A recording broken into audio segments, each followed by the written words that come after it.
There we go. I really want to talk about today some of the things we're doing on charging, and Jane touched on it a little bit, is what we're seeing from a public charging perspective and some of the challenges we're facing as an industry. So let's just jump on in. And at the end, we'll ask a lot of questions or leave a lot of time for questions. So feel free to start with questions. We're going to start with a video of what we're doing. There's a point where the road meets the land. And when you stare at it long enough, it makes you stop and think. Not only about the beauty, grace, and majesty of it all, but also how vulnerable and fragile it can be.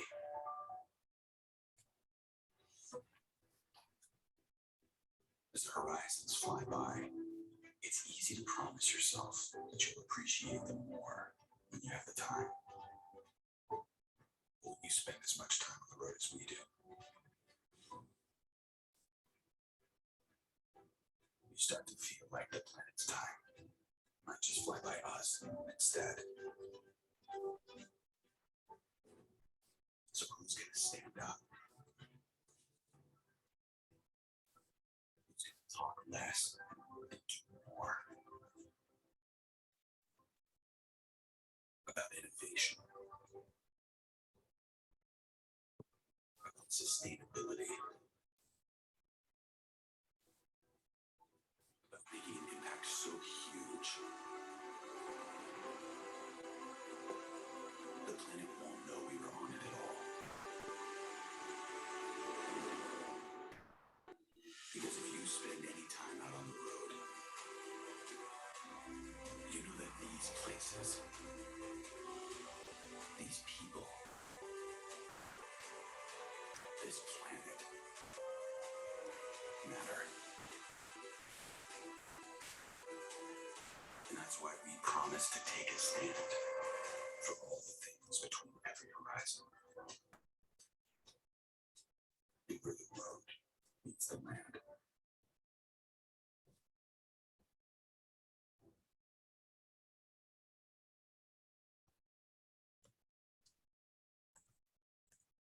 So, oops, sorry, clicking too fast. So if any of you know who Navistar is, we're going through a big transformation as a company.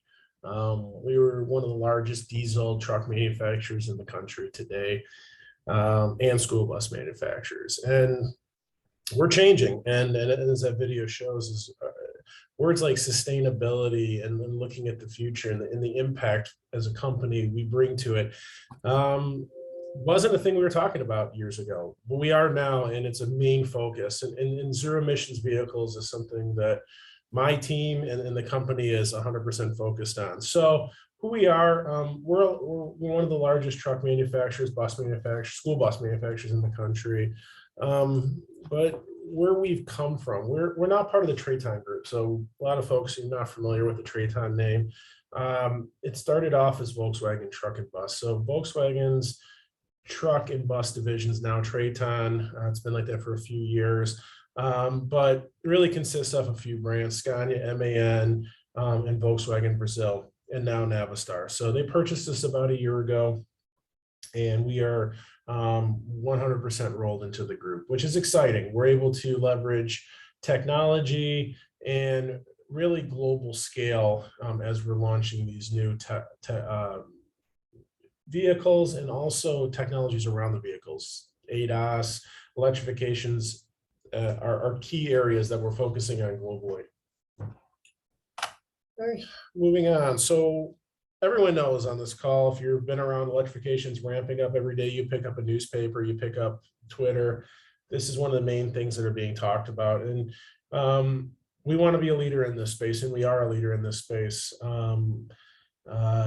We are doing things at a rate that the company is, I would say, not comfortable.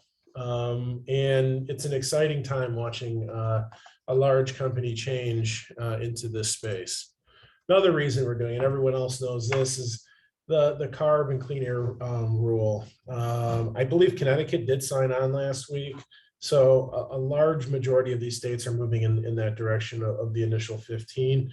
and we're watching it. We need to continue to sell current products in certain applications, but we see zero emissions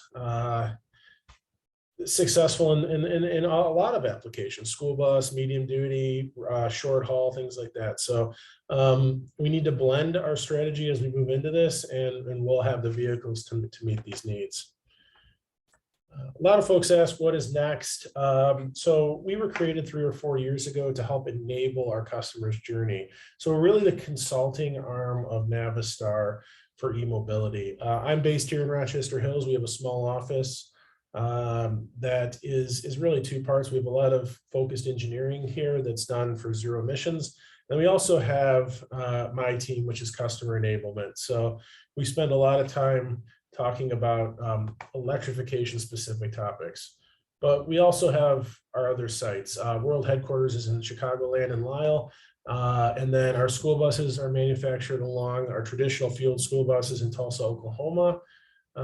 We have a facility in Escobedo, Mexico that produces many of our products. We're producing electric vehicles there. And then in the last few months, we've opened San Antonio, which is a brand new facility that will be producing a large majority of our electric vehicles and some traditional fuel. But really that focus of that plant will be zero emissions as we build out the portfolio. Okay, and then what do we do here in Rochester Hills? Again, small facility, but very powerful facility. We do a lot. Education is one of our key passions here.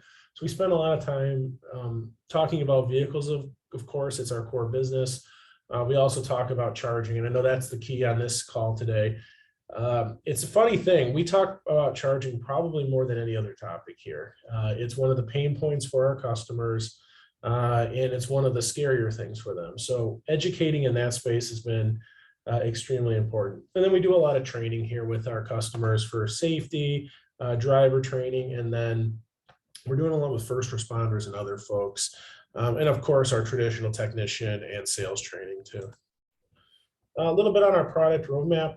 We launched a school bus back in early 21. They've been running great. We just actually had a school district in California that we delivered buses all summer to. 42 in total in California went into school this morning, and the kids all went to school on electric school buses. And 3 months ago, they went to school in diesel buses. So really exciting time watching large conversions like that. We're excited to see those types of changes. Right behind that was our EMV product line. Those were delivered late last year, really coming into customers' hands now after they've gone through body buildings and things like that. Lots of great feedback from that product as well. Really, again, focus markets with range limitations, but it's working great, and we've helped sign our customers up for success. We're launching a tractor soon, more on that. And then we also have announced a fuel cell program in the past that is being worked on in the background. A little bit about the vehicles themselves. We offer 2 batteries on the school bus, 135 mile range and a 200 mile range, 210 kilowatt hour and 315 kilowatt hour respective. We call that real world range, and we're seeing those numbers. A lot of our school buses, I would say probably 70–80% are that 210, and we are seeing easily 135 miles. So we're really excited that our predictive analytics have that we've given our customers have come to fruition. Performance outperforms diesel every way, shape, and form. From a power, performance, and drivability perspective. Customers love it. They love one pedal driving. We've got the most aggressive regen in the industry on the school bus side and on the truck side. So really true one pedal driving, and for pickup and delivery and school bus, it's wonderful. And then the second from the last slide is kind of our foundation around the vehicles is our 5 C's approach. So we have consulting tools. We do a lot of consulting on routes, like I mentioned, grants, funding, making sure our customers have the whole picture. We have a charging solutions group that are helping with putting charging in. We're focusing really on that depot charging with most of our customers today, but we know that we have to get into on-site charging for customers. So I know we're going to talk about that more today, and I'd like to hear some questions, and I have another slide on that in a moment here. Constructing, we're still using a lot of our plants. We're still using a lot of our maintenance facilities. Really important that we're able to still maintain and make sure our customers have the uptime that they're used to. All of our vehicle has connectivity on them. We're doing a lot with that around time charging, tying it into the charging world, making sure the vehicles are being driven the most efficiently, pieces like that. And then giving our customers really that whole perspective of how the vehicles are performing over time. And then the last area, our fifth C, is we wanted to make sure we were looking at the batteries early on in the process. A lot of customers say, well, how many batteries have you had go bad? We've had very few, and they've always been in testing type situations. But when they do, what do you do with them? So we have a robust process of either reuse, second life for stationary power, and or recycling at end of life. And we're working on those three verticals right now, so we're preparing for the future.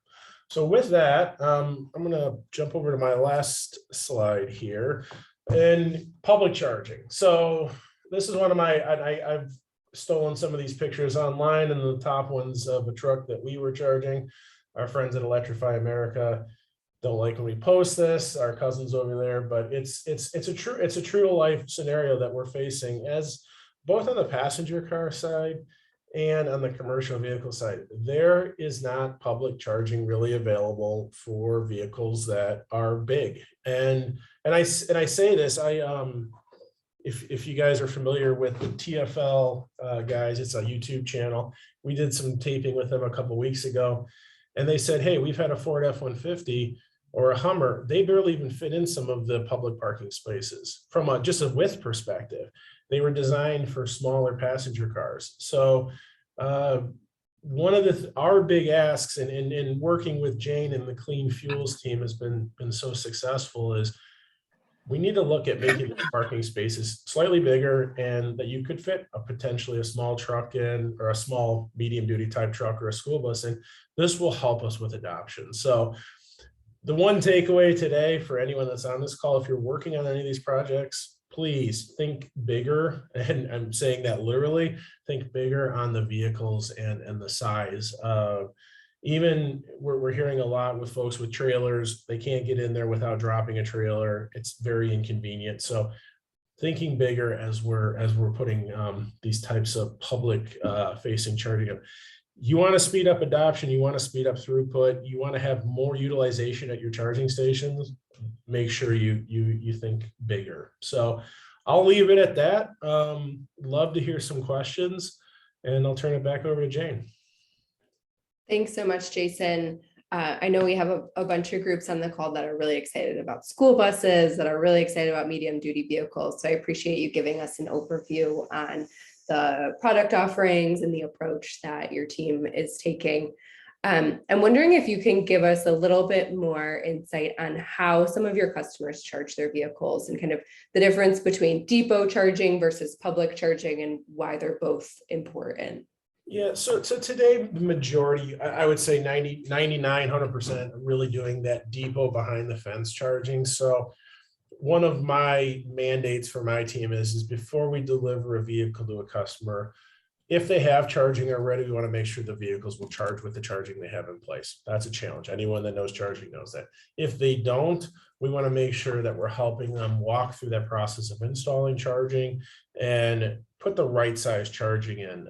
There's not a one size fits all in charging today. So looking at, hey, if a customer has a route and they need to midday charge fast, make sure we're right sizing that equipment. Most school buses, we're doing a lot of smaller DC wall boxes, between 20 and 40 kilowatt type. That's perfect because they have time to charge during the day. It'll bump it up, and they also can charge overnight. So we're doing a lot of that with our customers today. But again, as I mentioned earlier, we hit a lot of brick walls as customers like, what happens if we have an anomaly in a trip today or a route and we need to charge on site?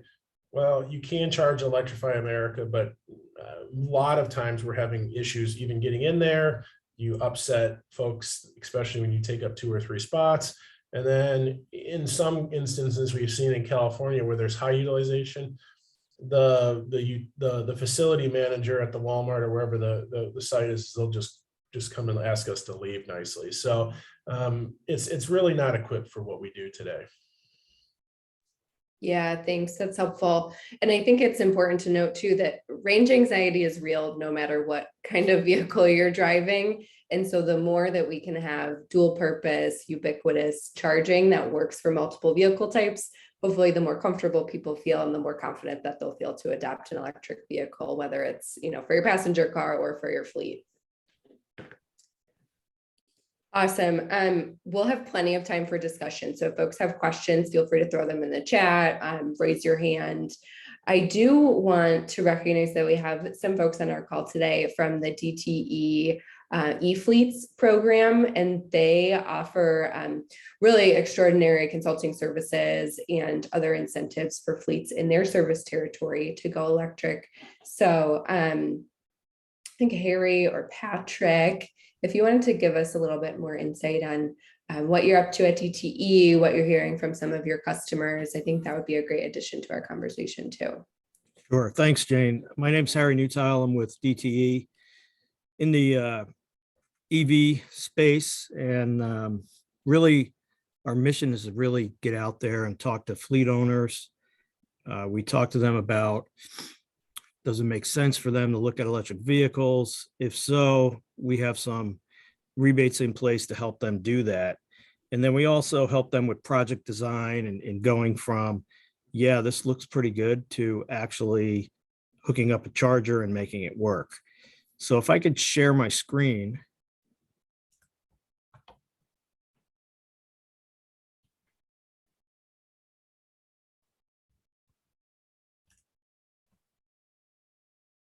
Should I go? You should be able to. Oh, Okay. yep, you can. Sorry, absolutely. Okay, there we go. All right. Okay. So we have some, received some money from the commission to really go out and start to promote electrification across the DTE service territory. And our main objectives are really to education and outreach to commercial accounts of DTE that have a vehicle. And a fleet of vehicles, and we define a fleet as one vehicle or more. We've established advisory services. We have a consulting team, myself and Patrick Donnelly, I think he's on this call. He had Yeah, I'm here. Oh, hi, Pat. Sorry. Hi, everybody. And then we have, some make-ready rebates that I'll go through. We have about 500 level 2 rebates, and we give $2,500 per port on those. And then we also have about 100 level 3 rebates or DCFC rebates. And depending on which charger you select, the rebates could be as high as $70,000. Our advisory, let me go here first. So what we did, Patrick and I, is we looked at who in the DTE territory actually has vehicles, and we were able to procure a list from IHS. And there's actually 36,300 commercial accounts in the DTE service area that have at least one vehicle. And because there's 2 of us, we couldn't really reach out to all 36,000. So we decided to see if we can find some low-hanging fruit, if you will. And we found that about 5,300 of them have 5 vehicles or more. We were able to obtain the age of the vehicles as well. So we looked at companies that had vehicles that were close to end of life. And we really narrowed it down to 1,500 people to be contacted. And that's what we've been doing, Patrick and I. And when we do contact these customers, we offer them an operational assessment or advisory services. And what DTE has done is they've put together with a third-party software company, software package that will take a look at your vehicles, what they are, how you're using them, what your use case is. It suggests EV recommendation. There's actually a shopping experience on it. So you can go in and look and you see any electric vehicles that might be announced or available in the marketplace right now. And then you can compare vehicle to vehicle. You load in your miles per day, what you're charging, what your dwell time is. The software matches up your dwell time with your usage to make sure that we right size the charger for that vehicle in your use case. And then it goes through a financial analysis as well as an environmental impact analysis so that we can offer the customer some total cost of ownership on his ICE vehicle versus his or her electric vehicle. And then we have project design. So once people, and most of the advisory services that Patrick and I do, the payback, the total cost of ownership is far less with an electric vehicle, especially if you have the right use case. We're seeing savings in operational costs, 30, 40%, depending on how you use the vehicle. So most businesses would like to take advantage of that, but that's when the work starts. So we have a full project design on what you do first and what you do next and how you work through the process, right down to plugging that vehicle in and receiving our rebate.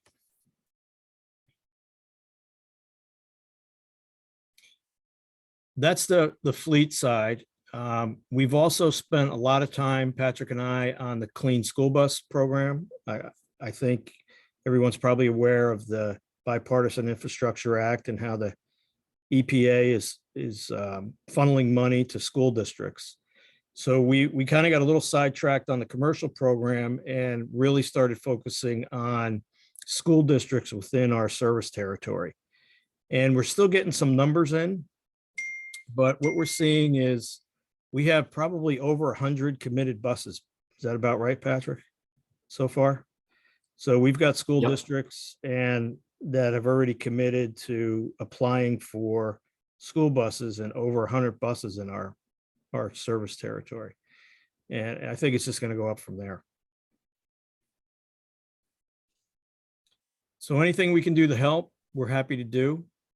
I appreciate the opportunity to tell you a little bit about what we're doing. Thanks, Jane. Yeah, thank you so much, Harry. If folks have questions, I encourage you to come off of mute, turn your video on if you feel comfortable, and ask questions. This is really intended to be a roundtable and be a forum for discussion. I, of course, have many questions that I could ask you all, but feel free to make this your time and ask any questions that you might have.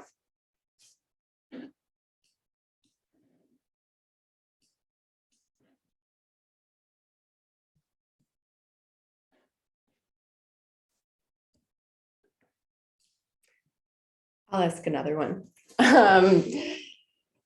Harry and Jason and Patrick, or anyone else on the call, I am curious how much that public charging infrastructure you think really makes a difference as fleets are considering going electric. Thinking specifically about a school bus fleet, you know, they're primarily running the same routes every day, but they also take children on field trips and to sporting events that aren't on their typical route. Are you finding that public charging infrastructure is a real barrier to fleets, you know, choosing to go electric? I think from my perspective, Jane, I think school buses, not as much. Okay. Most of them, I will tell you, we're seeing a lot of data back from our initial launches, and the estimated ranges they were giving us beforehand were much lower than we're even seeing in real life. And then also, they're also opportunity charging midday, which they have plenty of range. I think maybe as we get bigger adoption, yes, of course. Now on the truck side, 100%. We have plenty of customers in Southeast Michigan right now that would be much more interested in adopting if they could have an opportunity charge. A lot of LTL, a lot of delivery type folks that do like furniture delivery. They drive 150, 200 miles a day, and having a range of under 200 miles, even a little over 200 miles, you're at that ragged edge. So we want to make sure that they have an opportunity. Yeah, absolutely. I can tell you from the commercial account perspective, most of the people we're working with are, dealing with smaller vehicles, light trucks, passenger vehicles. And all the use cases that we do, they're really not planning on any public charging. I mean, if you can imagine a delivery service or a plumbing house, or where you have technicians out on the road, they would rather not have their technicians stopped at a charger for 30 or 40 minutes while they're out there. So all of the stuff we're working on e-fleets is really focused around the dwell time at their location.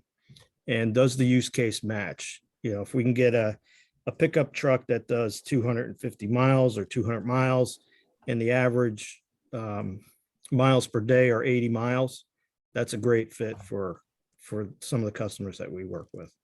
So in that space, we really don't talk much about public charging. That's really Yeah. helpful insight. Yeah, I would say that a really big piece of, like Harry said, a really big portion of the customers that we're working with work with pickup trucks and delivery vans. And right now, if they're charging at the depot, we're looking at about 126 miles on a delivery van at the max. So there is range anxiety with that when it comes to the small delivery vans or the cargo vans, and that's 126 miles empty. So when there's more, weight in the truck or the van, there's even less than that. Yeah, that's interesting. So Jane, one thing you said earlier was everyone has range anxiety, right? Even, and we're doing a similar thing to DTE right now. I can show a customer you have absolutely no worries in the world, but they still have range anxiety. So having at least that safety net, I think in certain places would be helpful for more adoption. Yeah, absolutely. And, on that note, I'm sorry, Margaret, go ahead. Well, I just wanted to chime in. Great presentations, everyone. I wanted to make sure everyone's aware that North American Council on Freight Efficiency has these run on less studies that they've done, and they do it in every class of vehicle. And those videos are just 5 minutes long, but they're awesome. And they give you a lot of real life feedback on how those vehicles performed, how the range performed, whether the charging infrastructure was overbuilt, because I know there's so much range anxiety, but again, you also don't want to overbuild your infrastructure. That's very expensive to do. And so I just wanted to make sure everyone knew about that called Run on Less, and you can see all the different models. It's really a very cool study, and I wanted to give a shout out to those guys. Thanks, Margaret. I'll make sure to pull some links and include them in the follow-up notes. Jason, I'm curious, one of the things that we've talked about before is how do we future-proof the stations that are going in? I mentioned in my introductory comments that Michigan's getting $110 million to spend on EV charging stations over the next 5 years. And those are really focused on passenger vehicle travel. But we've had a lot of conversations about how do we future-proof them so that other vehicles could have access in the future. Can you tell us a little bit more about kind of the importance there, what really needs to happen? Yeah, I think my recommendation is go bigger. And we see that with some of our truck customers is go with the fastest you can go with today from a charging perspective. And you even see that with like a lot of the EA stations. Any of the YouTubers are out there, they always go to the 350. Even if they don't need 350, they always run to the 350 first. And cars are going to get faster. We're going to charge faster. So if you can put a larger charging station, for sure, start there. And then, as I mentioned earlier, make sure that we're looking at drive-through type parking spaces. And I think the last area is future-proofing it with some kind of dual redundancy in it. We're doing a couple of sites out in California for some customers right now. We have solar. We do have some natural gas generation there for when the power goes out. So having some, if it's a large site, having redundancy there is key. Thanks, that's helpful. Isabel. Hi, question for Jason here. With the expected, like I said, from the Clean School Bus program, I know that the industry is expecting to get a lot of orders coming up for e-buses. How is Navistar thinking about that? What would you say to a school district or multiple districts that come to you looking for 10, 15, or maybe that max 25 number of buses? I'd say go for it. I mean, the industry as a whole has been doing those 2 to 5 to maybe 10 bus deals for the last 5 years. And that's a great starting point. Now that my word of warning is going from that 5 to 10 buses to 25 buses. And my DTE friends can help reiterate this, might be a much bigger power upgrade. So make sure you're asking those questions very early on, before you're even really considering the vehicles. But from an industry perspective, that's one of the reasons we chose to build on our normal line is we can scale as fast as the industry needs to. And I'll be frank, it's going faster than we were even expecting. But we are putting the capital investment in to deliver. But again, looking at the whole picture, make sure you do charging sooner than later. But yeah, if you can go big, go big. It's a better experience for the drivers, the kids, and really the whole ecosphere. It's a pretty special thing when you see folks get into an electric school bus for the first time. Yeah, thanks. So Jason, I'm hearing you say go bigger. Margaret mentioned a note of don't go too big, don't overbuild either. And obviously there is a power component to it. DTE friends, do you want to talk maybe about utility infrastructure and how that kind of plays into what kind of charging is available? Jane, I want to clarify. I Sure. meant don't overbuild your charging. I didn't Right. mean, you could do scale and go to scale with a lot more vehicles. Just make sure you don't overbuild the charging. That's the key. Thanks, Margaret. Mhm. Yeah, I mean, I could talk a little bit. We get this question all the time at DTE. There's, part of what we do, part of our advisory services is try to match your use case with your charging structure. So in many cases, you don't have to charge every vehicle every day. The vehicles and the charging structures are very smart. So if you have a fleet of vehicles and you bring them all back to the hub, you plug them in, it's not just going to hit every one of them with a full charge. They may discover that 1 or 2 vehicles might need a trickle charge, or 1 or 2 vehicles might need a charge at all that day, depending on your use case.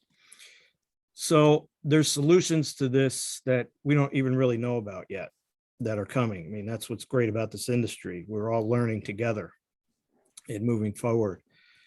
As a general rule, what we tell people is if your charging structure is below 200 kilowatts, then just go ahead and move forward. If it's over 200 kilowatts, then we're probably going to take a look at it, assess the local grid, make sure everything's okay. And then if there are upgrades that need to happen, we have some resources we can apply to that as well. That's a really good